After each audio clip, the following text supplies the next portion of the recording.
This is Matt Brown, and you're listening to Just a Good Conversation. I sit down to have conversations with people to discuss their lives, their careers, hear their stories, and find out what moves and drives them. My guest today is Eric Vallely, a fourth-generation Newport Beach resident. Eric went to UCLA to play volleyball and along the way won 2 national championships. After college, a passion for photography grew. Another thing I want out of my photos is I want them, for me to feel good about something. I want it to be able to stand the test of time. Okay. I don't want somebody to be able to look at an image and go, oh, that's so 90s, or oh, that's so early 2000s. I want it to be something that somebody of any age or in any decade can look at it and go, oh, that's beautiful, or oh, that brings back memories, or something to that effect, if that makes sense. I'm Matt Brown, host of Just a Good Conversation. Take a listen to our archives. We've had such guests as Emmy winners, college professors, and OC registered photographer Mark Reitmeyer. What was your process? You just meter and pray? Oh, yeah. Kind of, Meter and pray. Yeah, that was it. I mean, that's what was my process. Say Hail Mary. Yeah, right. Light meter. But setting up lights all the time. That, coming from being a documentary photographer to having to just set up lights inside and out just to fill the shadows and just to get something on film. Go to justagoodconversation.com for all our archives. Let's have a quick break for our sponsor before our conversation with Eric Vallely. Eric, thanks for being here. My pleasure. This is going to be fun. Yes. So let's get into growing up in Socal, right? You're a Socal OC kid. I am. I grew up in Newport Beach. You lucky devil. And I'm a 4th generation Newport Beach resident. My great-grandfather was very much involved in some of the early infrastructure building in Newport. Wow. And my grandfather... Down by the water? Yes. CDM, Newport Beach, all that. He drove the first steam ferry back and forth across the bay before there was a bridge. Wow. Yeah, so... How long ago was that? Oh, geez. 1905? Early 1900s, yeah. Because you see those old photos on the wharf and stuff like that. Yes, and then, so... Where did he come from?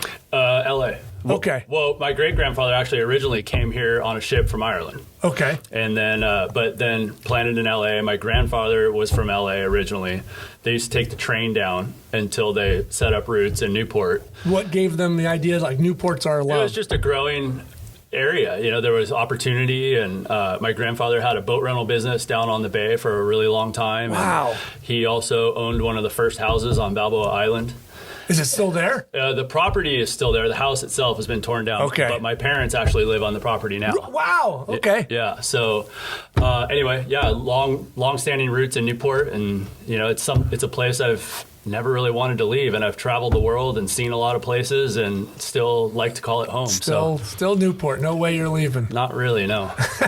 That's awesome. Yeah. That's amazing that there's 4th generation roots. When you think of Newport, there's a very small select people that are from that time. Yeah. That stayed. There are a few families around town that kind of have similar roots to me, but yeah, not many. Wow. So then why do you think everybody else stayed and nobody got the itch to just take off and fall in love with Woodstock and leave? It's hard to say for sure. I mean, for me and my family, we've always had a lot of interest in the water. My grandfather's business was on the water. Right. And I think for a lot of the people that have been here as long as I have, or people that are beginning to set those kind of roots, they're in love with the water. We live in the best climate in the world year-round. And, there's not a lot of places like it. You get a harbor, you got an ocean, you got a nice peninsula, a bunch of cool little islands. It's a unique place. Did your dad introduce you to the water, or your grandfather through the boat? Mostly my dad. Okay. My dad grew up surfing and working on the boats on the water.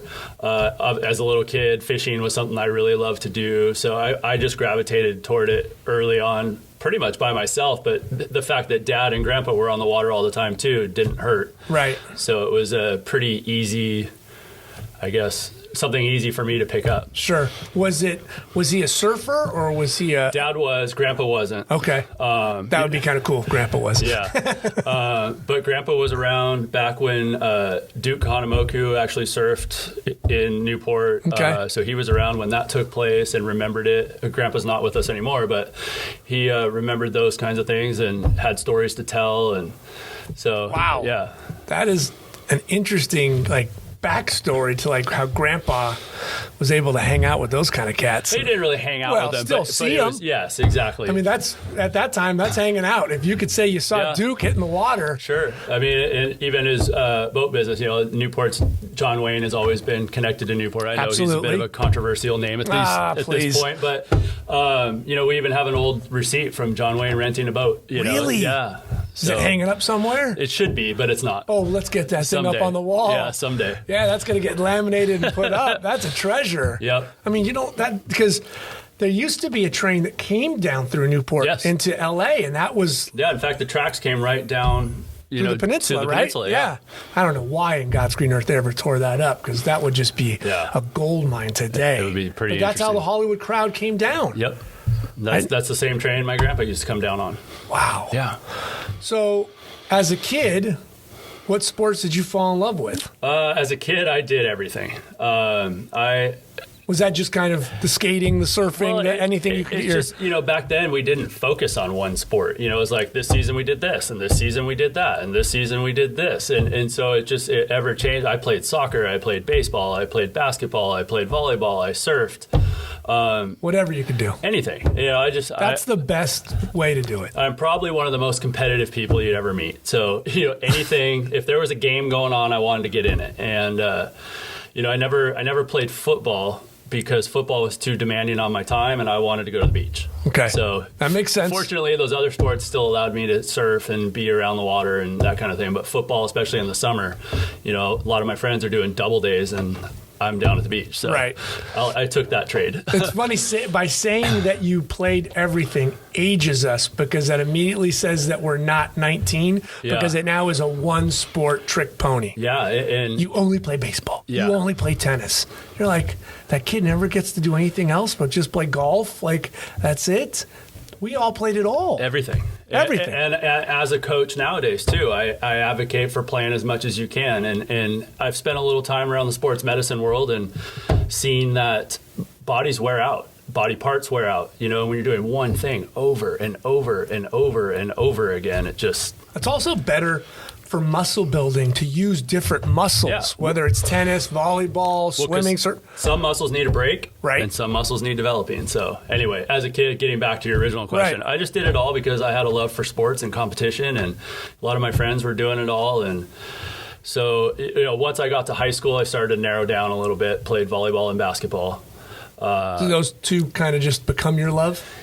Yeah, more or less. I mean, part of it was a timing thing, too, because often baseball and volleyball were overlaps, so I had to kind of pick one. Okay. As I said, I never wanted to be a football player, and soccer I lost interest in. So, it ended up being those two, and they were different seasons, so it was easy to do. And club volleyball was not the thing that it is today. Back then, was there even club? There was, yeah. Okay. But it was more of a kind of a supplement to train for high school is what I thought. Okay. Whereas nowadays, high school is a sideshow to club sports. Right. Just about any sport. So I did them all. And, I had opportunities to play in college for both basketball and volleyball, but I ended up choosing volleyball. And now I don't play much anymore, but I do coach it. So right.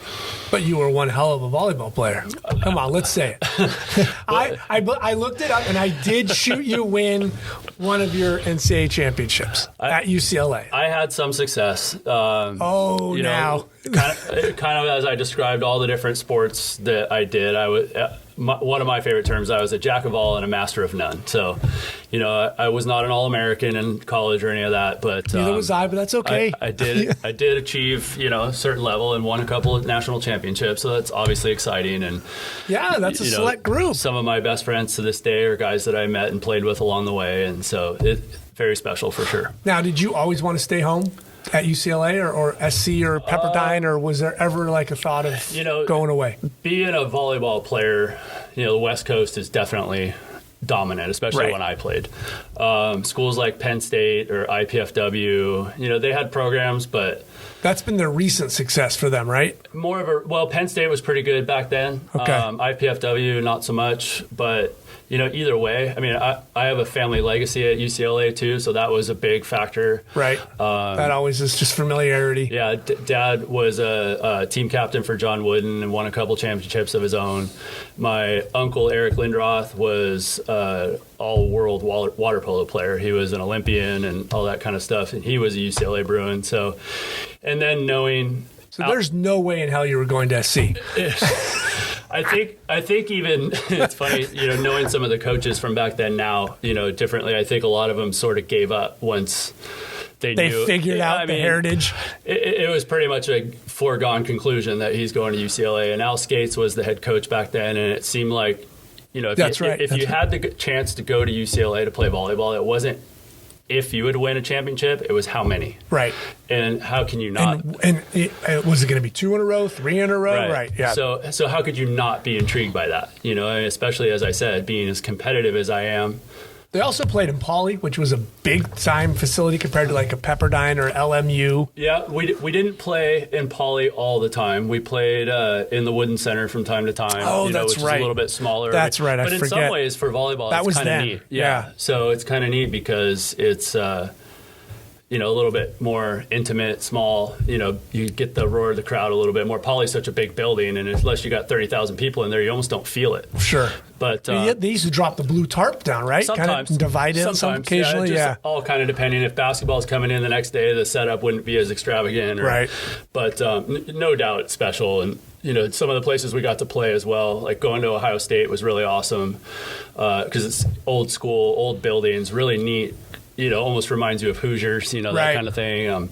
Playing in Hawaii, super special because Hawaii not having professional sports, the entire state gets behind UH athletics. And That's all they got, sure. You get 10,000 plus people in there screaming for a volleyball match. And Right. sometimes you start thinking, why didn't I come here? But Yeah.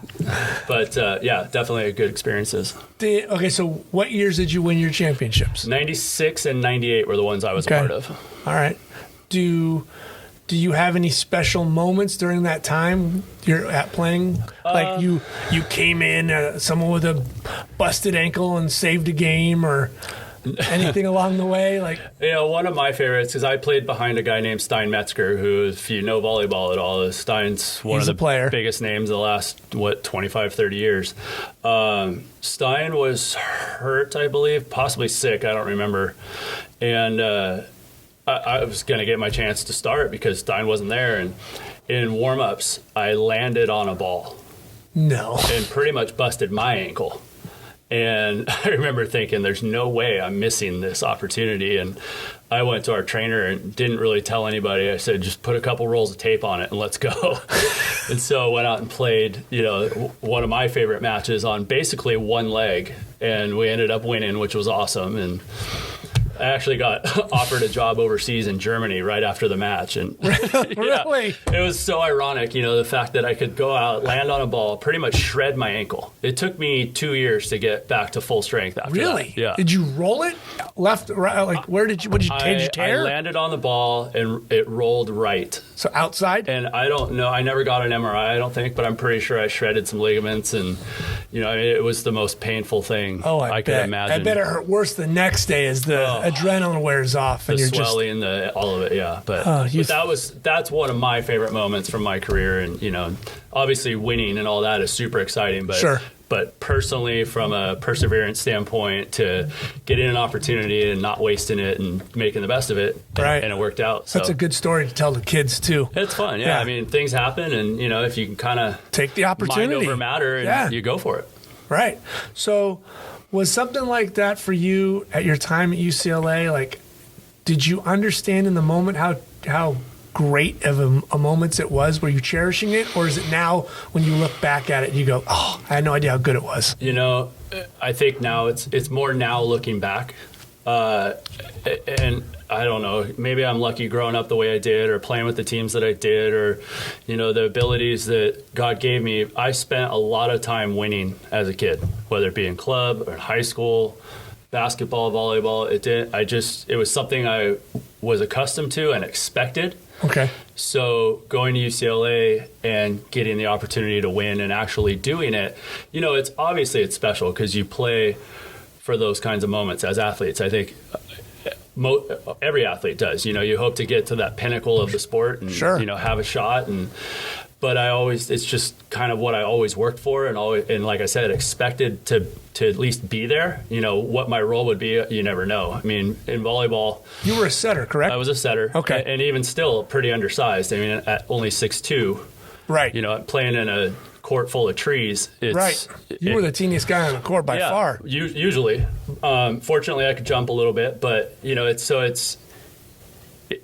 in some ways, yes, we sort of took it for granted. I mean, at least I did. Right. And looking back on it now, it's, I think, more special at this point. Right. But, it's hard to be in that moment at 19 and being like, it is. I mean, you just don't know any better. This is as good as it's ever going to be. Yeah, and you don't know, if you don't really think in terms of this may never happen again. And I think that in a way that's kind of cool because we're in the moment. Mm-hmm. But yeah, I wish in some ways I could go back and kind of look around at my teammates and revel in the moment a little bit, whether it be pregame or during a timeout or whatever, and go, wow, this is it. But, at least having the hindsight and being able to do it now is still really neat, and knowing that I did something special in a sport that I'm very involved in to this day. And sure. I took a little break for a while after I got through playing at UCLA. I just wanted to get away from it and go do other things. But it had been your life 24 hours a day. But now I spend a lot of time coaching. I coach several different teams at several different levels. And so it's fun to be able to say, yeah, I did that. I was a part of that. And, have an understanding of what it takes to get there. And, I never really thought of it as hard work because it was just something we love to do. Is there anything you would have told 18-year-old Eric going into UCLA, like 4 years, like after you graduate, like, hey, buddy, be aware of this, do this, time management, stop, take a look around, cherish the travel, every practice? Because those are things you always, it's just in 4 years, it's so fast. It is fast. And, I never want to second guess per se, because I think if I were to go back and say, hey, do this, or you should have done that, it's like, I mean, I'm not going to get to do it over anyway. Right. So, is there some things I could have done differently? Sure. I could feel my life's goals, especially at UCLA, starting to shift, knowing that I really had no interest in playing professional volleyball, either on the beach or overseas. So, as much as I still loved my experience playing there, I could feel I was ready to start moving on, looking toward career or doing something different. Next thing, right. And even going back in our conversation, all along, all I ever wanted to do was surf. It's just something about me and the water and connection. And it was like, I'm almost done with volleyball and I'm ready to go do that. Right. Even one of those kind of cliche post-college things, like I'm not going to do anything for a year and I'm just going to travel and I'm just going to surf or whatever. And me and my board and go. Yeah. And in some ways I did that. I mean, fortunately, as I said, I'm kind of a jack of all and a master of none. So I went and dabbled in the professional surfing world for a little bit and traveled the world and got to see some things and do some stuff with friends that I didn't get to spend a lot of time with for a lot of years because I was playing team sports. Right. You were locked to the court. Yeah. And so, that desire was really starting to take over from my experience playing volleyball, just being in the gym all day, every day, or in the weight room or in the training room or being injured. That was starting to wear on me too. I'd had a couple of surgeries and issues with injuries, and it just was kind of taking some of the fun out of it. So it was time to move on. Now, how do you make that transition and say, I'm going to dabble in the pro surfing tour? It wasn't really, I wouldn't even say it's a transition, like something I thought about. It's like, okay, I'm going on to my next thing. And I just went.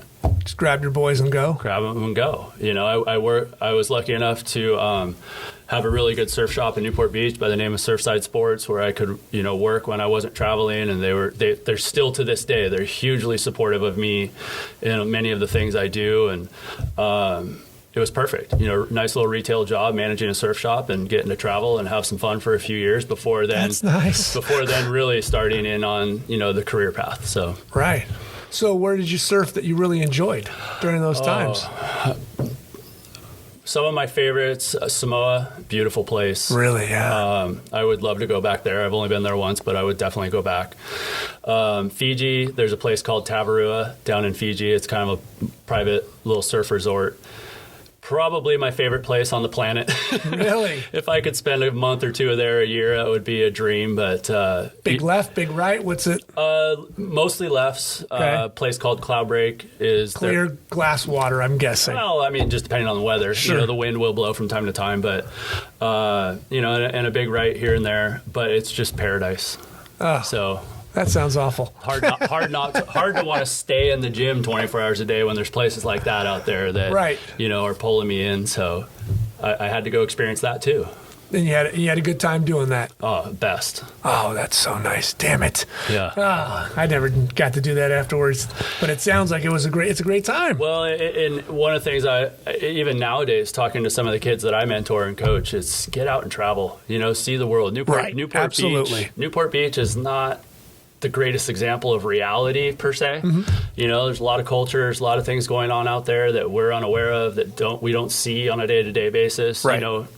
There's definitely areas of the U.S. that are struggling, but nothing like what's going on. And it gives you perspective. It makes you appreciate things. Oh, absolutely. And you kind of learn. I've learned to live a little more for the now and enjoy each moment. And traveling has definitely helped me. I'd say it's shaped me a lot in my perspective of myself, the world, things around me. So Yeah. very, very important part of my life for sure. Now, one of the reasons I wanted to have you on the podcast to be honest, I'm embarrassed to say I don't remember where I saw the image, but I saw a photo of yours hanging up somewhere. Mm-hmm. I don't know if it was in a surf shop or in a restaurant, but I saw it, saw the name, took a picture of it, and then tried to Google, and I ended up finding on Instagram, and I was like, wow, this is great. Yeah. This is good stuff. Somebody's actually doing something, and it's a local guy. It's not somebody, in Fiji. Mm-hmm. So when did you start to become on the creative side? Was it a high school thing, college thing? It's interesting. I think I started in a little bit as even a young guy without realizing it. Okay. My dad used to own one of the biggest ski and snowboard shops in town called Newport Ski Company. Okay. And I was very interested in, just the action sports apparel side of things, the fashion. I got involved in being a buyer at a young age, merchandising, things like that, which I guess I never really thought of as creative. It was more of like retail business, but it is. It's Yep. kind of a creative streak that I had in me that unrealized. And how old are you this time? I'm a teenager. I'm in high school. You're a kid. Yeah. Real kid. Yeah.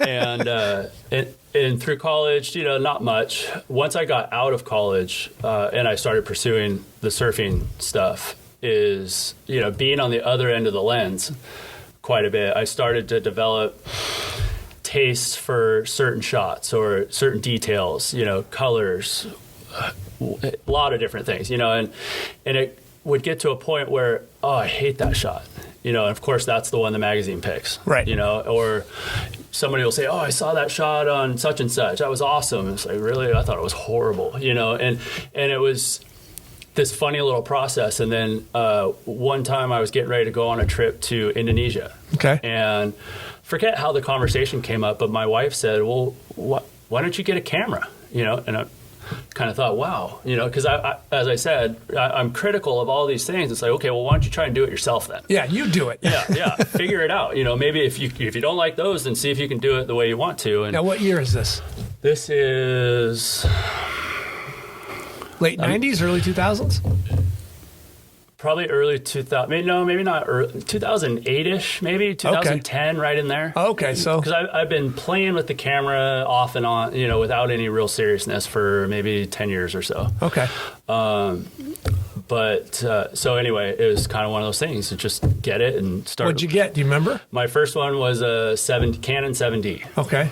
And it was kind of a middle of the road Canon camera. Sure. And, it's a good intro camera for going to Indonesia. And having worked with a bunch of different photographers, I asked a few quick questions. Hey, where would you go? What would you start with? I want to spend a little bit of money, but not a lot of money. And so that's where I ended up.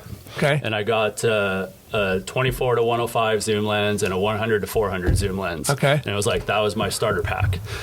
And when I first began, it was so frustrating that I almost just kept my receipts and sent it back, and trying to figure out. What was the frustrating part? Just the actual the image quality. Okay. And having looked at all these magazine quality shots and even had some of those shots taken of me, and like, why am I not generating it? What am I missing? So you had no training in photography None whatsoever. So you didn't know an f-stop from a shutter speed to an ISO. I would argue I still don't know what I'm doing.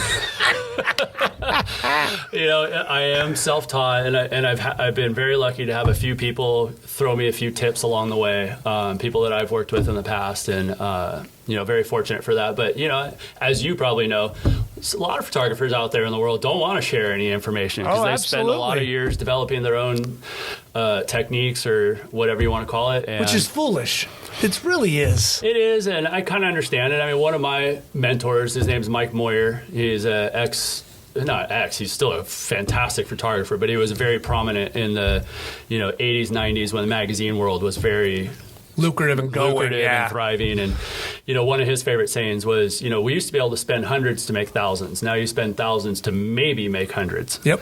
And it's just, I don't know, it's interesting. So guys are very protective. And nowadays, everybody who owns an iPhone thinks they're a photographer. So it's a difficult field and a difficult thing to do. And I never once, when I first got that first kit, thinking I'm going to do this and make money. And I still don't really make any money, but I love doing it. And I'm a bit of a perfectionist in some ways. I'm very critical of my own stuff and want certain looks and certain things. And well, that's good to have that created, though. Yeah, I want my look right here. This is Eric's. Boom. And that's what I saw. Yeah, I try, and as it's developed over the years, obviously I've learned how to work a camera and figured some stuff out there. Well, how did that Indonesia trip go? Oh, it was a mess. There wasn't a single photo from the 2-week trip that was worth saving. That's great. But that's being thrown into the deep end. Well, and like you said, doing it. Right. I was shut up and go do it. Shut up and go do it. Right. And so it was kind of like, especially if you're going to be the guy who's like, oh, that's not a very good picture. Oh, really? Here's the camera. See what you could do. Yeah. So I learned, through 2 weeks of trial and error, how not to take a photo.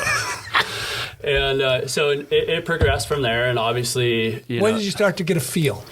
I would say it took me 4 or 5 years to really, and also too, though, when I first got that camera, I mean, that thing would sit on the shelf for 6 months without touching it. Every day. I wasn't all in on it. And nowadays I can't walk around without I got to bring my camera. I got to take my camera, and right. You're hooked. I look at pretty much everything I look at in the world now. I imagine how it looks through a viewfinder. Right. It's just one of those things. So yes, I'm very much into it. And, in a world of photographers where everybody's doing everything from studio to travel to real estate I just kind of decided I want to do my town best I can. Right. And being from Newport, a lot of people come visit and there's a lot of people that live there. And I just wanted to move in and around my town and kind of take the best shots I can from where I live. Right. So like if you look at my website, every photo on there with the exception of like 1 or 2 are from Newport Beach. And, so that we get unique colors. We got a lot of cool, I'm somebody who has, without even realizing it, so I have my primary subject, and then I always like having a secondary, something in the background or whatever. Especially, give it layer. Yeah. Right? So especially if I'm trying to show, like I just said, my town, there's little landmarks or little things that if you know what you're looking at, you go, oh, that's at such and such, or that's at this place. Right. And just slowly but surely, so whether it be waves or kind of landmarkish type stuff or things like that, and somehow, some way, other people seem to like this too. Right. So where it's at when you're looking at those photos. And like I said, I never set out thinking, this is going to be a business of mine, and it's still really, it's I wouldn't say it is, but it's a professional hobby. Right. Something that I can have fun at, and I'm a gear dork too. So anytime Canon comes out with something new, I might need that, but you know, as you know, camera gear is not exactly the cheapest thing on the planet. No, not at all. And, you know, I'm not one of those guys that particularly likes to rent either, because I want, you know, it's mine. I want it to be mine. I want to care for it my way. And, you know, especially if I put it away with certain settings, I want to be able to pull it out, you know, immediately in the same go way. To it. Exactly. So, now, why stay in Newport? Is just because that's home base? It's not so much stay. I mean, I still love to take my camera everywhere. It's just I put a lot of my time, like as far as photo work in Newport. Okay. Because it's just it's my home. It's what I love. It's what I know. Right. It's photogenic, and that helps. And it is photogenic. Right. You know, there's even on. I mean, one of my, I would say, most liked shots by the public, something I've sold prints of or whatever, I took on one of the gloomiest, ugliest days. Most people would not even think to take a camera out, you know, but there's still ways, you know, if you have a little bit of an imagination and a little bit of understanding. Finally, after my Indonesia trip, I started to figure out how to What's that photo?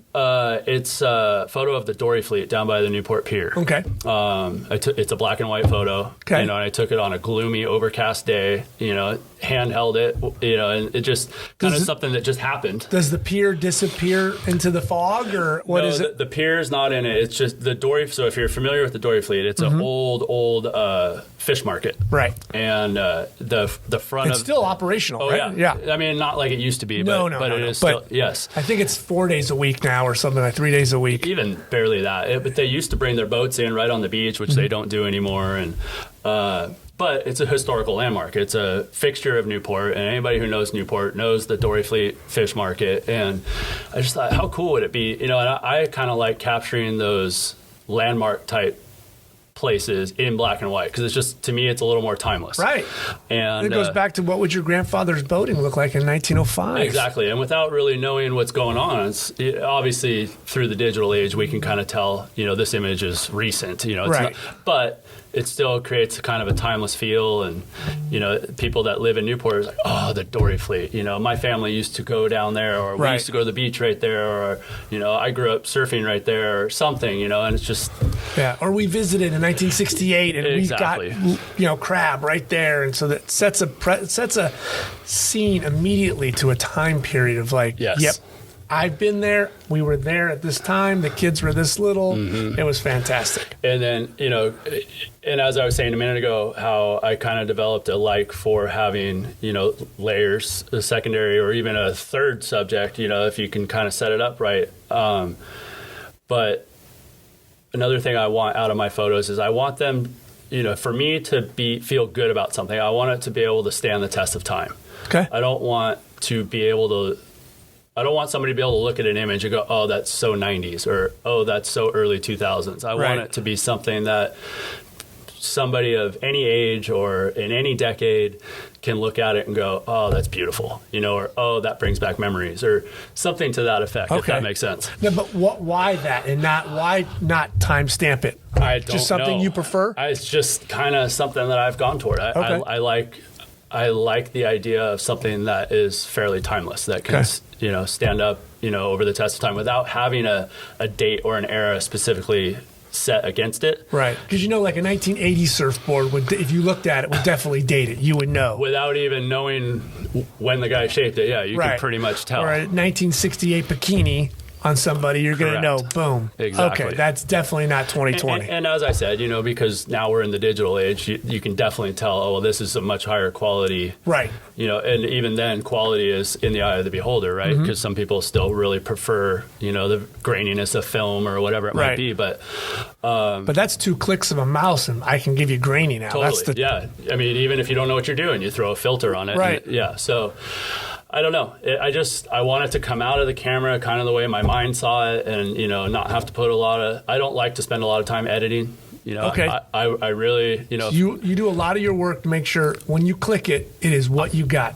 More or less, yes. Okay. I mean, I shoot in RAW format, you know, so obviously most of the time RAW needs a little color correction or whatever. But if I have to spend more than a few minutes editing it, to me, the image wasn't worth keeping. Okay. You know, and again, just all little things that I found over time.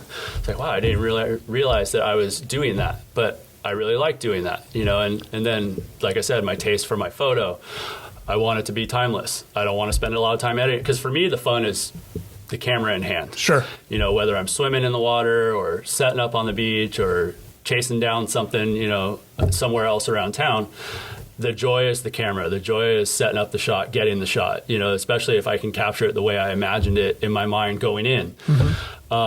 Sitting at the computer, not my favorite thing to do. Now, are you getting to the point where you'll say, oh, this will look better in March because of the light? 100%. And I got to bookmark it in my head, March, come back in March. Especially when you're dealing with the ocean. Right. You know, so because sunrise, sunset, ocean. Sunrise, sunset, but what time of year? You know, because totally in the summer, the sun goes down way more in the north than it does in the wintertime, where it goes down right over Catalina. And when you're shooting waves, you know, if you want a certain light or a certain angle or whatever, you really only have a small, maybe even 2-week period where it will be ideal. And then you got to hope. Fits that slot right there. And then you have to hope that you get the weather conditions you want. You get the swell conditions you want. You get a surfer. Yeah. I mean, if a wave is in, there's even a few trees around town that it's like, okay, there's 2 days where the sun and those trees will line up. And if I'm not there or the sun's not right, I got to wait another year. So your major advantage is being that it's your home turf. Somewhat, yeah. I feel like, especially growing up in and around the water as a surfer and all that, and having paid so much attention to weather conditions throughout the years. I mean, even growing up in a family that owned a ski and snowboard shop, you're just, weather is your life. Right. And as a photographer, if you're trying to capture nature type things, seascape, ocean stuff, whatever, it helps to know the weather. It helps to know the sun paths. Right. It helps to know the tides. It helps to know the wind patterns. You know, it's just, there's a lot of things that can work for you or against you if you don't really know what you're looking for. Right. I mean, you're the ideal person to DM if you're coming in from Iowa and they follow you on Instagram to be like, hey, Eric, where's a good shot? Because it's your home turf. Like if you were to go to New Hampshire, you wouldn't know when's the sun's better one day or another, but there's no way you don't know when that pier looks good with the sun going through the pylons when it's now in the winter. Then in the summer, you don't see it. It's behind over Manhattan Beach. Mm-hmm. So it's a big advantage for you to be on your home turf. Yeah, yeah. You know it. I would say so. You know, one of I would say that, you know, a great example of that too, and a much more recognizable name than my own is Clark Little. You know, Yep. A lot of people know him, and you know, he's got that beach in the North Shore of Hawaii that he has made a living right off that beach. Absolutely. You know, and it's knowing conditions, knowing lighting, knowing wind, and in a lot of cases, knowing it the day before. Mm-hmm. You know, get ready, get yourself. Yeah, because you want to prepare, you want to be there, and you know, one of my favorite shots that I got, had I not set everything up the night before, to the point where I could just jump out of the car and go right as the light is coming over the mountain, I would have missed it. You know, and that's just preparation. And what was it? What were you thinking day prior? I knew there was waves. I knew the wind was going to be blowing offshore, which creates really pristine, well-groomed water. Yeah, you get that nice spray. Yeah, so you get the spray. Because there's a lot of people listening that are from Montana that are not knowing what the hell we're talking about. So then I also know our foothills right here in kind of just south of us, the sun comes up over that. And this time of year, the sun was going to be coming right through the Balboa Pier. And as it's cracking right above the hill, it's also underneath the platform of the pier, and the wave is coming in, or waves are coming in, and I want to get that sun underneath the pilings with the wave in the foreground, and the colors light up, and the sunrise, you know, so it kind of, in my mind, appeals to a lot of different tastes, right? So there's your ocean lovers, there's your wave lovers, there's your surfers, your sunrise enthusiasts. Right. Maybe somebody's got a fixation for piers. I mean, there's certainly and people who just love Newport. Right. And then there's Newport, you know, and it's one of those images that, I mean, honestly, I can't say there's been another moment where I could even come close to duplicating that type of shot since I took it 3 or 4 years ago. Okay. Because again, elements, they all have to line up. And, right. And your window for that sun is what? A couple minutes. If that.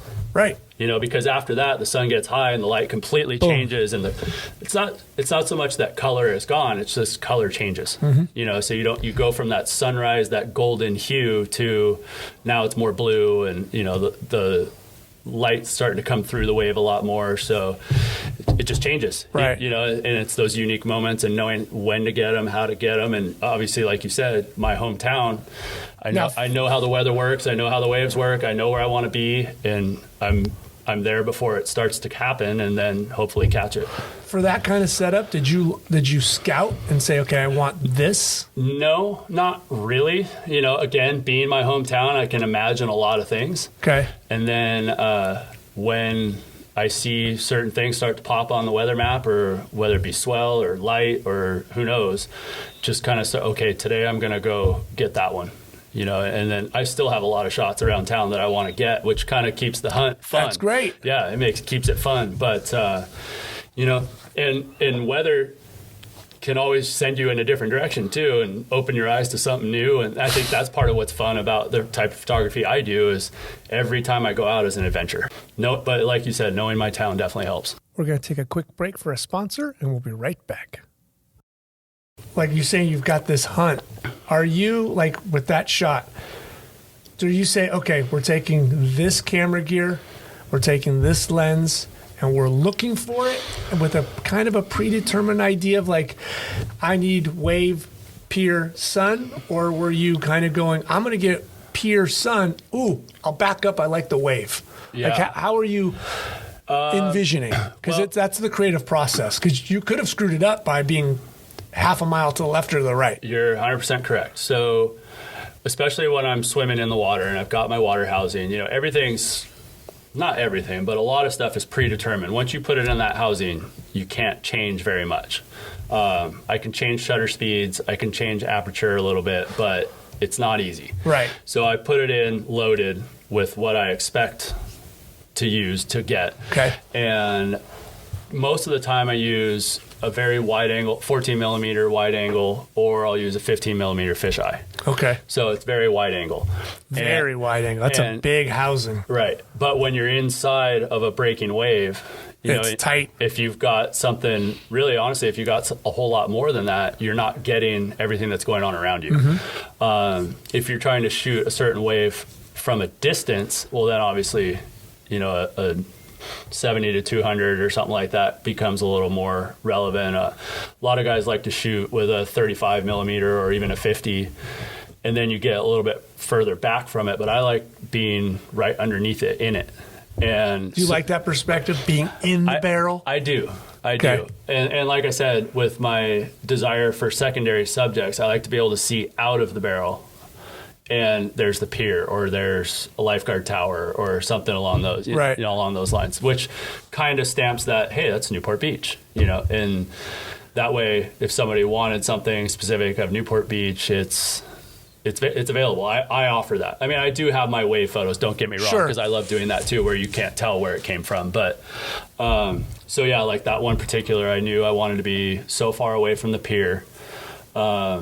So in order to not make the pier the prominent part of the photo, but just enough to where it affects the image. And, as you know, some of that comes from trial and error. My first many times out, it's like, whoa, I didn't realize that this is what I was going to get for a finished product. So you start figuring, okay, well, I did that last time and it didn't really work out. So this time I want to be a little bit more over here, or maybe swim up closer over there, or, so much of it. Yeah. Now let's talk about your housing. When did you decide to take the camera into the water? I think I got my first housing about 4 or 5 years ago. Because that's the next level. Getting into the water with the camera is next level. And it's very nerve-wracking when you don't have a giant slush fund backing you up, because one little leak and there goes that camera. Right. And but I just, again, being a water guy, figured this is my next step in the progression. I wanted to learn a new facet of photography. Okay. And did you talk to some people and say? So a friend of mine, Tom. Because you can get a bag of crap. That's the thing. 100%. So a friend of mine, Tom Carey, he spent a lot of years working with the top surf magazines, a lot of the top surf guys traveling the world. And he was in my mind, somebody I really recognized for his work in the water. And it just so happens he lives close by, and I knew his brother really well. So I reached out and we chatted, and he taught me a lot about my first steps into the water housing world. Okay. And he turned me on to a phenomenal brand, Cmt Water Housings. They're all carbon fiber, lightweight, very user-friendly, and reasonable priced? Yeah, I would say so. I mean, for what you're getting, I mean, they're handmade, carbon fiber, custom molded. You know, I don't know how you could get something much better, especially for weight. You know, when you're working with top of the line Canon cameras, they're not light. No. And the lenses aren't light. No. And so you're swimming out there, you don't want it pulling you to the bottom. You want to be able to handle it and maneuver it. And right. You don't need to be swimming with a weight in your hand. Correct. So that was important to me as I was getting involved with that. And so it's, again, like I was talking about a minute ago, it's trial and error. But as we said earlier, just do it. You know, I just wanted to go do it. You know, and how was that first time out with it? First time out, I actually, you know, kind of like blind squirrel in the forest. I did find a few nuts, but good boy. Yeah, but I really had little understanding of what I was doing. So after doing it a few times, it's, you know, you start figuring out, because like I said, you have to preset a lot of your settings from your focal points to your shutter speeds to your apertures, your ISO, you know. Can you see the back on that? Can you see what you take? Yeah. So I have, like I said, I do have some controls. It's just not the easiest to adjust and do on the fly when you're in the water. Yes. So I try to set it to where I think I want it to be, to capture the wave the way I want it to want to capture it. You know, and obviously you're working with moving subjects too. So, you know, for between the water, the sun, subject. Yeah. So for the most part, I like to get my shots when I'm swimming to be, you know, pretty sharp. So I like to go with a faster shutter speed. You can go slower and you get a little bit of that motion blur and things like that, which is a whole nother kind of subset of the same art. Right. But then flashing, guys use flash too. I haven't gone into that realm just yet, but it's intriguing. But to do that is another, you know, cost and things like that. So, you know, in due time. Baby steps. The one thing I love about this is it's something that I'm not just doing for a season. You know, I can do this the rest of my life. So and so I'll add the flash at some point, and we'll see. But for now, you know, what I have is working pretty good. That's great. So the first one you got 4 or 5 years ago. The housing, yes. Have you evolved and gotten a different one? Or? Yes, right now I'm working with my second, and my third is being made as we speak. Wow. Yeah. Okay. So what gear are we using now? We started with the 7D. So where are we at now? Right now I'm using... let's go down the gear hole here. Okay. Let's geek it out. So I started with the 7D, and then I bought 1D Mark IV. Okay. And enjoyed that for a while. And then the 5D Mark III came out, and I went down that path and sold the other ones. And then the hard part with swimming in the water using a 5D Mark III is the burst rate is fairly slow in comparison to you know, the 1D line of products. So I felt... You know, because when you're swimming, you want to be able to get, you know, 4 or 5 frames, 6 frames. As many as you can. As many as you can, because as the wave comes over, each little split second is pretty unique in and of itself. So absolutely. So for something that goes clunk, clunk, so clunk, I really started. Oh God. I really started thirsting for something a little bit speedier, and after selling a few prints, put that money toward a 1DX Mark III. It's a big jump from a 7D. Yes, it is. Yeah, now you're in the big boy world, a big heavy camera. And taking that in the water, I'm sure I'm going to have a small anxiety attack, you know, before that first swim. But have to double check my list to make sure everything's all sealed up. And so check those rings, tightening them up. Yeah. So the guys over at CMT are making my housing for that right now, and should hopefully be ready in the next week or so. I'm excited. Is that something you'll put a 14 on, or? Probably 14. 14 is kind of my go-to when I swim. Okay. And that's the corrected one, right? So there's not a lot of distortion. Yeah, very little distortion. Yeah. Because you don't want a wave too distorted. Well, sometimes the fisheye is pretty fun. but I found myself wanting to correct that distortion a fair bit, which is why I got the 14. So I had the fisheye first. Right. That was my first, wide angle experience. And then, again, once you start doing a few things a certain amount of times, you start wanting to look at it through different ways. And the 14 is something I actually use a lot. Okay. And I'll even use the 14 on land from time to time, just depending on what I'm trying to capture. Sure. So that for it's me, a sharp, tack, beautiful lens. yes. And so speaking of equipment, that's another thing I've found myself really zeroing in on is prime lenses versus zoom lenses. And I have a couple zooms, but I don't use them a whole lot. Especially in the water, I'm always yeah. So my 50, my 14. Like I said, sometimes use the fisheye still, and 35 is on my hit list. Once got to make some more money first. Christmas is coming up. Yeah, hopefully. I just tell everybody, get me gift cards for B&H or something like that. That's it, man. It's an addiction. Yep. So when you're in the water, are you ever thinking like, I need a surfer, that would be good? Or is it purely like water, landmark, sun? What's your go-to, like, I need first? Do you look at light, subject, background? Where's your...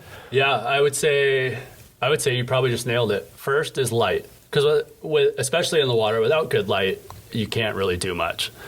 Even if the waves are small, I have figured out a few ways to still make it fun and worthwhile. Mm-hmm. And then background, as long as the light is there and the subject is decent, I can figure out what I want for a background or there's enough places around Newport where I can get some good quality work done and feel like I accomplished something. Okay. As far as shooting a surfer, ironically, I probably should have talked about this even a little bit earlier. When I first bought that kit before my trip to Indonesia, it was because I wanted to shoot surfing. Being a surfer, being a guy who was shot surfing a lot, et cetera, et cetera. And it's funny, as years pass, I think shooting surfing, an actual surfer is one of my least favorite things to do. And it's super fun. I mean, because even today, I went and surfed. It's not that I've fallen out of love of surfing. I just don't know. I think it goes against a little bit of what I was saying earlier in that I want, as best I can, for my image to be fairly timeless. And when you put a face and a surfer and a board and a wetsuit, of a certain color, immediately it's, that was 2020. Right. And that board, that cut, that fin, it all just timestamps it. And not to try and get too commercial, because like I said, I never set out to do this for money. It's pretty hard to sell a shot or a print or something like that to somebody with a surfer that's not them in the image. Yeah. And unless it's this gorgeous silhouette with spray. And so I was going to say, like some of those special days when the wind blows offshore and the sun is setting in the background and the surfer is fully backlit to the point where you can't see logos, you can't see wetsuit colors, you can't see any of that. That gets more back into that realm of timelessness that I like to try to achieve. So, there's occasions where my brother-in-law is a phenomenal surfer, and on occasion, if that day arises, I'll call him and say, hey, can you surf for 30 minutes before the sun goes down?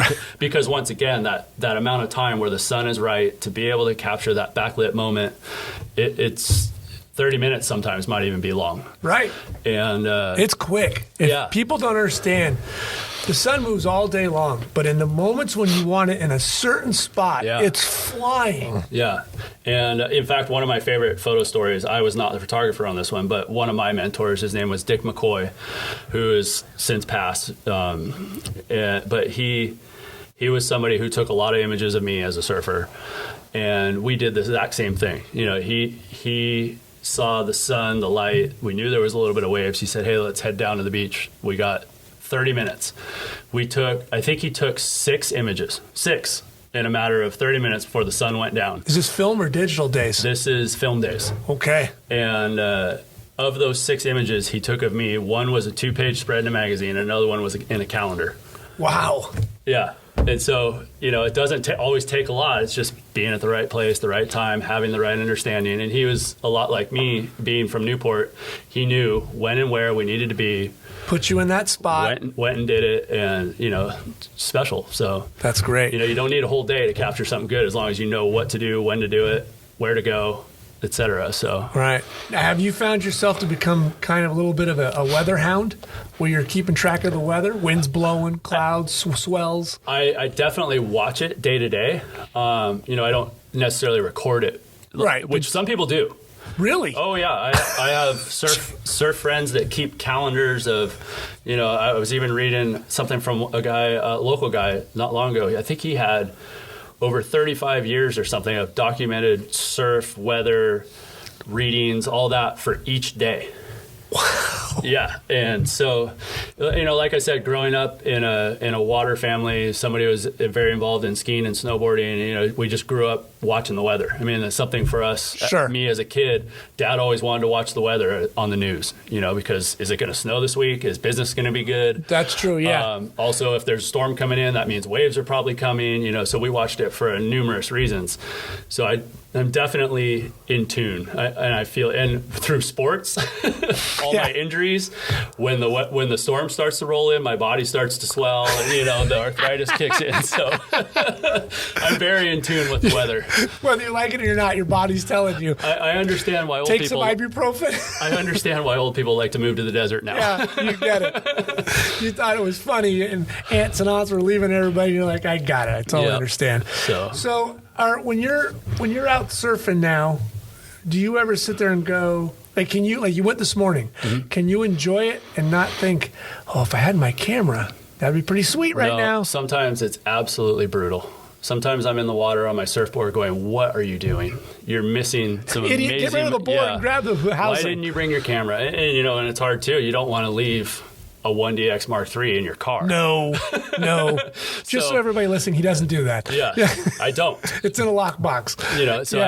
And that you're right, absolutely. I sometimes have to make that choice. Like, I'm going to go surf this morning or I'm going to go shoot this morning. But it's pretty hard to go do both because, like I said, I don't want to leave... And losing the surfboard's cheap. Yeah, I can live with that much more than I could live with, having my camera taken. The housing alone. Yeah. So, but yeah, there's moments. There's definitely moments. But sometimes, the need to ride a few waves myself outweighs the need to get some photos. So, is there weather now, or as we're into fall, moving into winter, is there something you're looking for? Fall is my favorite time of year, hands down. Why is that? Just for example, right now, we've had 80 plus degree weather with very little wind, dry heat, and without the wind, we've had some swell, but without the wind and a bunch of different elements stirring the ocean up, the ocean colors get remarkable. I mean, as clear as water can get in California. And so with clear blue water, good light because there's no marine layer or things like that, which we get a lot of around here. A lot of mornings are very gray. Yeah, you said it was just rolling in, right? Yeah, until the sun, burns it off later in the day. But, especially swimming around in the water, for me in Newport, the best hours are in the morning. So you don't get a lot of those mornings around here where there is pristine sunlight with clear blue water, a little bit of surf rolling through. We, like I said, most days are gray, maybe even a little bit of wind, in which case now the watercolor is not popping off. And, we can get some fun, moody days in the wintertime, especially after a storm. Sure. But I just feel like you get the most days that really are special in the fall. And as a surfer, too, we look forward to the fall around here as well because you get the offshore winds. Swell directions come from two different places, so it creates good-shaped waves, and it's just, being an ocean guy, it's a good time of year. So right now you're getting excited. Yeah, this is my time of year. Yeah. So what's your, outfit, uniform when you're going to go shoot in the water? What are you wearing? What's your plan? A wetsuit of some sort. Do you go long sleeve and usually, full? Okay. Yeah. I guess if it's really warm, I might not, but for the most part, I like it because it's a little extra buoyant. It makes it easier to stay in the water for hours. The hard part for me... Are you in that long? Sometimes, okay. Yeah. Sometimes, I think my longest I've ever stayed in the water with my camera is maybe 4 hours. Wow. So that's a big size card. It's sizable, but also too, I'm not just pulling the trigger randomly. Right. I'm searching for my moment. I'll go 20 minutes without pulling the trigger. So, looking for that right moment, that right wave, things to roll through. That's a disciplined photographer there. And So yeah, a wetsuit, wintertime, I'm wearing a hooded 5mm wetsuit because the water's cold. Yeah. Summertime, something a little bit thinner, a lot of times just to keep the sun off. But right. Fins? Depends. It Okay. depends. What would be what's the deciding factor? Mostly size of surf. Okay. If there's a lot of current and, some good sized waves, I want fins just in case I got to get myself out of trouble. On occasion, you go for the one shot, and it's possible that wave completely rolls you up the beach. And right, it takes you with you. There is some sacrifice from time to time. You take a little beating in order to be in the right spot, and you don't want to then take another beating from the next wave. So you want to be able to either swim out of the way or get underneath it or something like that. Do you find outside or inside waves to be more appealing to you? Something along the shore break is usually more inside, Okay. a little bit easier. I would say, just because you don't have to worry so much of I have to swim out, I have to swim in. You kind of know where generally the wave is going to break each time, and then that way you can hang in a specific spot much more easy. At a break where waves break farther out in between, and everywhere else, it becomes a lot harder to put yourself in the spot, to get a good shot. So shore break would be my preference. But now, can you stand up at this point during the shore break? A lot of times. Okay. And like I said. So then the fins aren't really needed. You're just kind of. Well, I mean, they are. It just, again, it depends. When it gets bigger, no matter what, it starts to move off the beach a little bit. So it gets a little deeper. Here in Newport, we have a trough that runs right along the shoreline that if you step into that, all of a sudden you can't touch, which means... Right, there's 2-3 feet lost. And it'll kind of pull you out a little bit, which then takes you completely off your mark of where you want to be. So having the fins, super helpful in being able to stay in the right position of where you need to be when there's more water moving around. Okay. So when you position yourself... Are you kind of positioning yourself to be right in the barrel as it's coming over you? Or are you kind of or is it all just your kind of creative juices? Like, I want the wave as it's shaping, or is it crashing, or? Sometimes, yes. Okay, right, because it's just creative. It's like saying what colors you want to paint with. Right. All. If somebody says red, well, what about the hundreds of variations of red? Right. So it's hard to say, I want this or that. Sometimes if I can see a way, obviously from years and years of being in the water, you start to see certain things. Waves are like snowflakes, to the untrained eye, they might say, oh, it's pretty much the same every time, but really it's not. And if I see a wave showing a certain something as it's coming in, like let's say the water's going to drop out and the wave might throw out a little bit further, then I might want to say, okay, I want to be right in underneath it. Okay.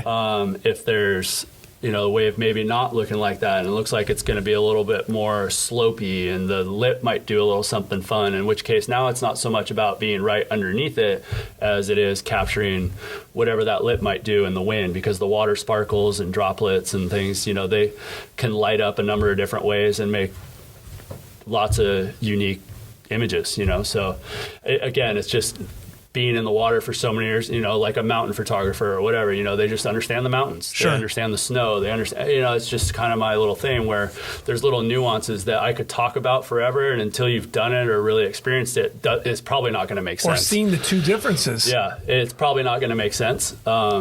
But, the ocean throws something different at you, every day, every hour. And that's part of what's fun about it, is it's like trying to hit a moving target. And when you do feel like you hit it, it's pretty special. Do you ever get into the wedge?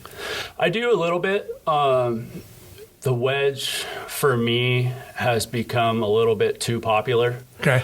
I don't particularly care to sit next to 5 other photographers trying to capture the same thing. I want to have some things that are a little bit more unique, to me, something that, if I get that special day and that cool spot, that there's not going to be 5 other guys trying to show or sell the exact same image. So, right. I've spent some time at the wedge, and over the 4th of July, I actually got some pretty fun shots down there. Was it big, or? It was very big. Okay.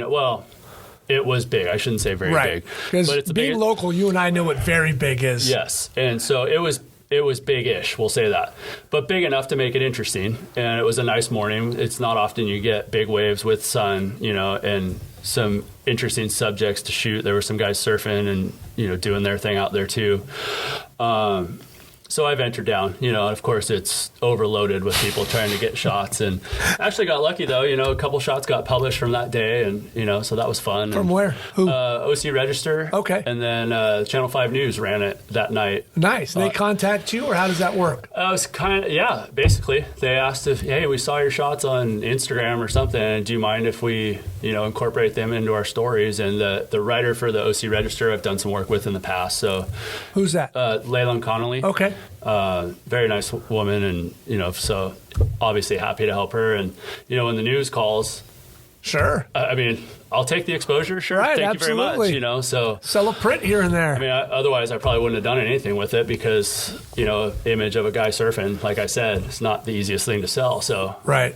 But if KCAL or whoever it is calls, sure. Yeah, it's fun. So, is there a spot like right now that you're looking like in the next week you want to hit something going on? You're like, ooh, I'm going here, I'm going there. No, I would actually say as I'm waiting for my new water housing and I'm getting a few of my lens ports refurbished, because they got scratches on the front. Just wear and like tear. I said, occasionally you get rolled up the beach and then the front of your lens port gets all scratched up and doesn't. For people who don't realize, that front of that lens port is massive. It's a huge dome. It depends. You can do the big domes for your kind of over-under water shots. Right. Or, mine aren't huge because I'm more... How big? 5-6 inches? Yeah, maybe about that big or so. But that's a lot of glass to hit exactly. once you hit the sand. And once it hits the sand and you get a big old scratch across the front, there's no amount of Photoshop. Well, at least for me, because like I said earlier... Yeah, you're not going to spend hours restamping. Yeah, I don't want to do that. So...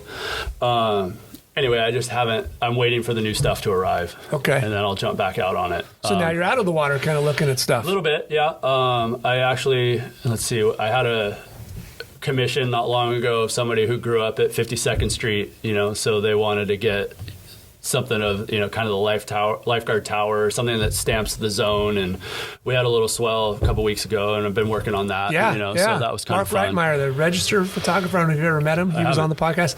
He's an ocean guy. He had some great stuff from it last week. Yeah, it was popping off pretty good. So working on that, and what else? I did something else not long ago too. I was working on a few things down in the fun zone in Balboa.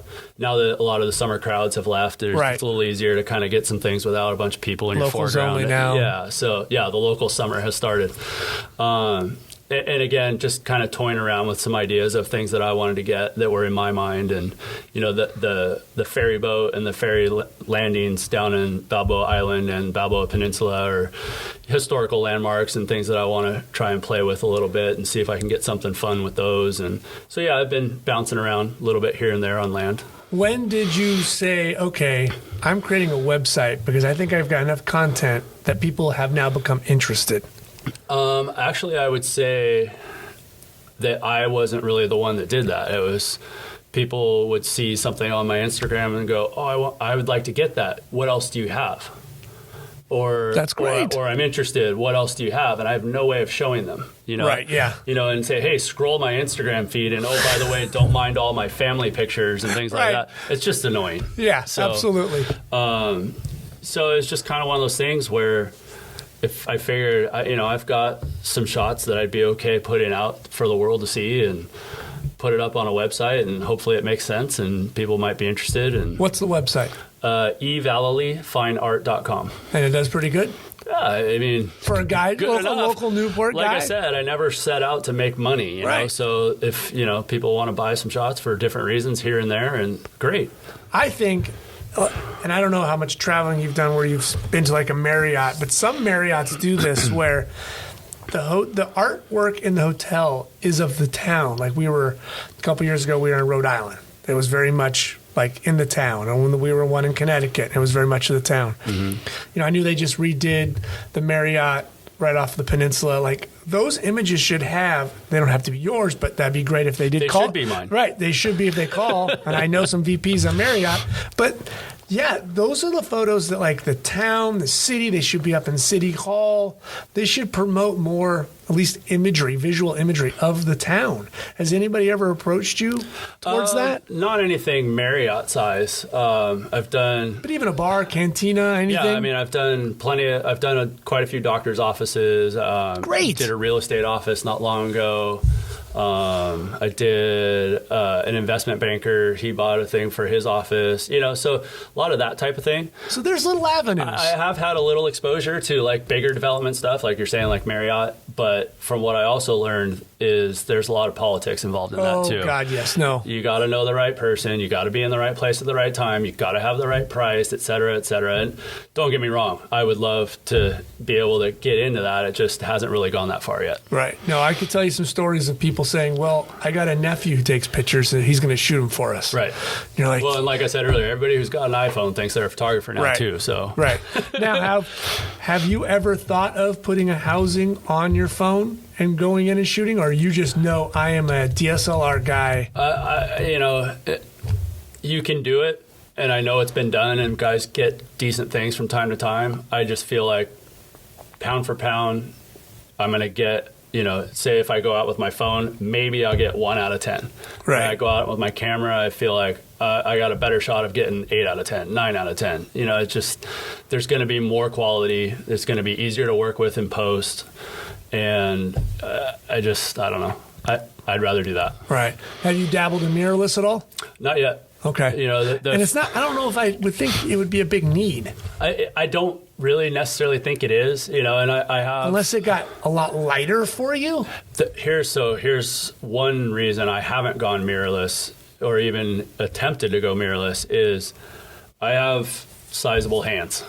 Okay. Right. And I really like the way the 1DX fits in my hands. I really like the way my 5D... Out of housing? Just the... Yes. Okay. Yes. I really like the way my 5D with the battery grip fits in my hands. And yes, it weighs a little bit more, but I don't have a problem holding my camera up. Right. So there's something with, the comfort of it, the familiarity of it, being able to flip it vertical real easily and have everything fit. And talking to a few people that have dabbled in the mirrorless, some say they love it. Mm-hmm. I've had several friends who I very much respect for their ability to shoot and capture good images say, I bought a whole bunch of stuff and I already sold it. Wow. So I'm kind of sticking with what I know at the moment. Right. And if it doesn't absolutely benefit what you're creating, there's no need to jump into that market yet. Right. Especially if you do have sizable hands, those cameras have gotten a lot smaller. They're so small. Right. And that's great for some things. For some people, yeah. If I got to carry 3 on my neck, hey, fantastic. Absolutely. But if I'm going to hold that thing and most of my fingers now are starting to cover the lens, I'm just absorbing the camera, that's no good to you. Yeah, and I don't like that feeling. Right. I like the feel of something. You get a little toy in your hand. Yeah, something being there. So, maybe someday. I mean, it kind of feels to me like they're going to try and push us all into mirrorless at some point. I don't know. We'll see. The camera industry itself, yeah. I mean, saying thanks, but no thanks. Seems like every other ad that shows up on my Facebook or Instagram is Canon or Nikon trying to push something mirrorless. Right. And it's like, in a way, it's kind of nerve-wracking with those of us that are very invested in the other stuff. Are you going to abandon us or... I don't know. Yeah, and you're absolutely right. And I do get that feeling like the group of us who have DSLRs are like the Rolly Pentax medium format guys like in the 60s who are like, why would you want to go to 35? It works. But they're selling you 35. Yeah. And right now, that's what I feel like. They're just selling you mirrorless, and it's not quite ready yet. And I'll say this, and I could be wrong. I mean, because like I said, I would still argue I don't know what I'm doing with a camera. But neither do I. When I look at a finished image, and unless you tell me it came from a mirrorless, I have no way of really knowing. Yeah. Because, and then unless I told you that mine came from a DSLR, would you know? Sure. So 99% of the people have that's no to me, idea. It's like until you're starting to shoot, just out of the can, a 3D hot HD image that nobody ever has to edit again, I don't see I'm not seeing the real reason to switch yet. And Right. I'm invested in glass. I'm invested in my bodies. I've got my travel bags and all that sort of stuff. It's like, well, you're telling me I got to start over? Right. And the needs for you don't make any sense, being that it doesn't make any sound. Okay, well, the sea lions don't complain. You don't want it to be that much smaller. That means you got a different housing, everything else, the lensing. Like all those little things, like, do you really need to shoot, video? No. Like there's all little stuff. And that's another thing. I know that most cameras now are very video capable. Yes. HD, 4K, whatever. I could care less. Right. I am not a video guy. Yeah. And you could almost, well, maybe if you threw a certain amount of money, I might learn. But right. I basically do not care. If you want video, I will introduce you to my friend. Mm-hmm. And you'd prefer it stripped out of your camera. I wouldn't mind. Right. I mean, if you could give me a similar size but take the weight down, sure. Right. Faster processor. Because like I said, I like the size because it fits my hands and all that sort of thing. But if I could eliminate some of the machinery in there that I don't need, sure. Yeah. That one button you hit on accident that moves it to video and you didn't realize it, you closed the housing up. Has that happened? Because you made the face like it has. The other day I was doing something and I accidentally hit my what did I hit? I did something with my AF button, the back button focus, and all of a sudden it wouldn't focus. And I'm sitting there, well, wait, I can fix it, but I don't know what I did. So, and so... What button? Yeah, and so I'm sitting there, I'm looking back, I'm like, wait, why is this all out of focus? What did but anyway. Well, let's talk I think it happens to the best of us. Well, let's talk about focus. What are you focusing on when you're in the water shooting waves? Okay, so interesting. Most of the time when I go out to shoot waves, I preset my focal distance. Okay. So, I might pick a spot on the wall that's about 4 feet away from me and I'll set it. And then, I'll take obviously the lens off of auto, put it on manual so it won't sweat. Yeah, it's a dumb brick. Right. Yeah. And when you're shooting really wide angle and you add any sort of depth of field, you end up with pretty much everything in focus anyway. Right. Now, where are you at aperture-wise? What's your sweet spot? My favorite is f8. Okay. Sometimes, just depending on lighting, I might drop it to 5.6 just to get a little more light in. But I want to have a little bit of room for error. Sure. I guess you could say. And then obviously if you're trying to do something really specific, you could drop down more. But my sweet spot's usually around between 5.6 and 8. Okay, and that's a lot of good available depth of field on something that's a 14 millimeter. 100%. Right. And it would have to be literally in front of your lens or a mile away for you to be like, that's out of focus. Yeah, and one of the things, I think it gives me a little bit of room to play too, especially when you get it back on the computer. If I have a little more depth, then I can say, well, I can fix my crop this way a little bit too, and it doesn't take away from it. Whereas if it's really wide open, you have so little margin for error, and then you want to change your crop. Well, now everything you want in your image is out of focus. Right. So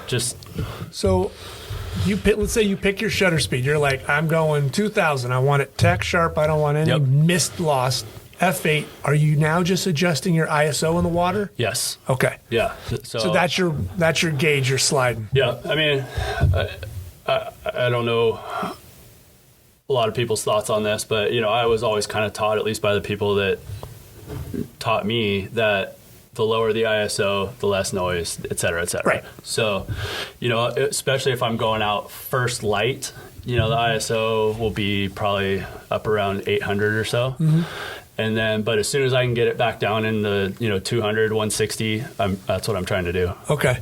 Well, that makes sense. But even now, like these cameras today, 800, those are unbelievable. Well, and of course, my priority is my shutter speed first, aperture second, ISO third. Right. So because I need the ISO to pump my shutter speed. But if I can't get 2,000 shutter speed on 160, I'm going to keep pumping it up until I can get it. Right. So you're there, and then I'm good. Yeah. So on a wave on a glassy day right now where it's nice and clear and you don't have a bunch of algae and crap and foam, because let's get into the weeds on exposure. Are you trying to get that wave in the medium tone so it's not blown out, not too dark? Because certain tubes can get real dark, or if it's a thin tube. It can get real light if the sun's going through it. Yes. So where are you kind of engaging? Is it just a creative process? This is not the tube. Yeah. I'll wait for the next one.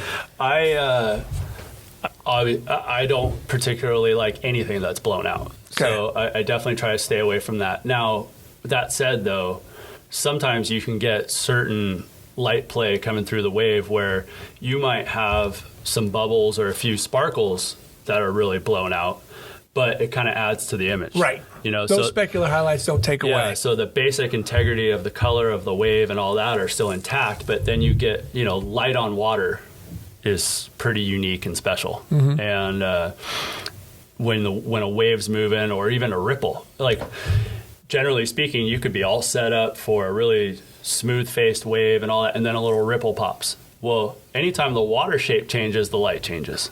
And that's something that is sometimes hard, but also part of the uniqueness of the process, I think, because that can create a little, like a light star or whatever you want to call it, not a lens flare, but, just a little star in the water that you couldn't make that if you wanted to. And it's just something that's unique and special in the moment, and as long as it's not too big where it's overtaking the image, all those kinds of things are really cool in my mind. Right. But I definitely don't ever want anything to just be this big white spot. That's ugly. That's a fail on my part. Right. What is there a shot right now you're hunger for? Not necessarily. With your sweet fall coming up, right? Yeah, I mean, nothing specific at the moment. I would love to see another big swell with good sunlight and all that kind of thing where I can really go out there and put in a few hours and hopefully come out with, a fair amount of usable images. Because we haven't had that in a while. Where all the elements line up to where you just get excited to be out there, where your card's filling up and you're going, am I going to go get another card, or am I going to, right. You know what I mean? And damn it, I should have gotten a bigger card. Because there's days where I'll go, just for exercise, I'll just take my camera and go swim, and I might take 5-10 shots is all, but I'm in the water for over an hour. Right. So yeah, something where it's like, okay, I felt like I got work done. It was fun. I saw a lot of really neat things, and that's what I'm looking for right now. Nothing real specific. Like I want this wave at this place with that background, and I don't really have that at the moment. Okay. Just kind of anxious to get back out there on a good day. That's all we ever want. Yeah. Have you you're not another stratosphere, but have you noticed your social media blowing up recently and more people kind of engaging, seeing, liking, using it as a get to your website and generate a little coin in Eric's pocket? No, not really. I probably don't use my social media as effective as I could. I don't know, maybe because I'm an older guy or something like that. I don't like to dive into it and, go crazy. I've done a few, paid ads on Facebook and Instagram just to kind of see what it generates, more out of curiosity versus the hope that it stimulates a bunch of business or any of that sort of thing. I would say, there's some beautiful images on that Instagram. Thank you. I think, with anything, if you use a few hashtags and put something up that people like, right, sunset, clouds, palm trees. Yeah, you're going to pick up a few followers here and there and a few extra comments or likes. But for the most part, I put it up because it's something that I enjoy, and if somebody else picks up on it, by no means do I have the following that most photographers have. Yeah, there's some that are off the charts. That are crazy. And, and sometimes for certain people, it just takes that one third-party post, it could change your entire path. That hasn't happened for me, but, maybe someday. But in the meantime, again, never why I got into it in the first place. You're purely looking for the love of your city. I do it because I enjoy it. I do it because I can't paint, I can't draw, but I do have that creative streak in me that I finally realized, I guess, kind of like we were talking about earlier. It went unrealized for a long time, and it gives me an outlet. It gives me something to do. It's and when somebody else enjoys it, that's just icing on the cake. That's the best. Is that you're not doing it to make a living. You're doing it because you love doing it. Yes. Yeah. And when you're not doing it, your soul hurts. To some extent, especially we go in spring for us here in Newport. We could go 2 months. It's just gray, No sun on the water, Yeah. nothing. I mean, we'll get sun a short distance inland, but on the water at the beach, it'll be gray for a long time, and that gets a little bit difficult to handle from time to time. You feel like the people of Seattle get a little depressed with that gray? I don't know how they do it. I could not live there.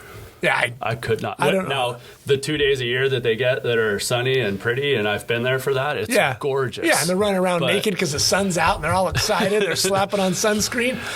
But the other 360? No, thank you. No. So, and if I can sell something for somebody else's use and happiness that helps pay for my gear fetish, then, Have you realized how expensive this is? Oh, it's when did you ridiculous. realize, oh, God, I think I could take up drugs and this could be cheaper? Yes, I think that when I got that 1D Mark IV was when I was first like, this is expensive. Right. And now I find that every little side job I do for cash or something goes into the photo fund, and that way when something new comes, I definitely don't run out and just buy stuff on a whim. Right. I kind of plan, and I'll figure out, how would I use this? Would it be worth my while? Is this purchase worth it? Does it make me and the photos better? Yeah, or is it just something that's... Well, this goes back to the mirrorless. Yeah. Right. Yeah. Well, and now at this point, though, too, being that I am so invested in the glass that I have and all that, I don't want to buy a mirrorless and then have to do adapters to be able to use my lenses, or sell all my stuff to buy new stuff. And it doesn't fit my port because of the adapter, and then they don't have a 14. Right. And then at the end of the day, like I said, can you tell the difference? I don't believe so. Yeah, I don't believe so either. So that's where I'm sticking for now. Thank you for your time. I'm going to call you the local Newport, should I say photographer or wave photographer? What do you prefer? I don't know. Just some guy with a camera wandering around Newport. Eric, you're a wonderful local Newport water photographer. Thank you for your time coming on the podcast. It's been a pleasure. I'm so glad I found you hanging on a wall, and now I follow you on Instagram. You make some great stuff. It's been a lot of fun being here and actually getting to kind of talk about it. I mean, my journey is, I don't know if it's special or different or whatever, but it's definitely been an adventure, and hopefully someday I'll figure out how to use this stuff, the way it's supposed to be used. And Do you have a group of photographer water friends, or is just kind of you a man on his own island? I know some guys that do good work, but as I said, I don't want to be that guy that goes and say, hey, let's all go shoot together, because then you all end up in each other's foregrounds and it looks stupid. So That's true. I definitely kind of move around. I would say I try to move around against the grain. If everyone's going to the wedge, well, I'm not going to the wedge. Right. I'm going this way. I like to go find something that's a little bit different, that when I scroll my Instagram feed later, I don't see the same shot 5 different ways. I actually have something that's different from everybody else. So. That's a real creator right there. Going against the grain. Thank you for your time. Thank you. You're awesome. This is Matt Brown, and you listen to Just a Good Conversation. Please hit the subscribe button as well as the like button. You can always follow us on Instagram and Twitter, as well as the website, justagoodconversation.com. Thank you for listening.